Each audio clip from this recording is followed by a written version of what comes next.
It was my first time in Japan.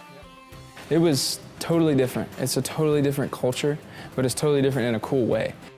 I went to Japan and worked with our production engineering department at Takatana plant. So yeah, I was actually born in Japan. I was actually able to visit a plant in Japan as well. Actually, the largest plant in the world, I believe, for DENSO. And so it was really cool being able to go back to Japan and spend 3 months there. Spending time working there was a little bit different.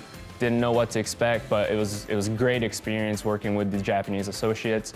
I also got to travel to places I've never been to, like Sapporo with the snow festival. I was able to transition really easily to working with my department over there at Takatana plant, and being able to travel almost every weekend and getting that camaraderie and that network was really great. And so you go to Japan and you get to meet all these new people and you get to experience something different that opens your mind to the world, and then once you see that, you just want to see everything.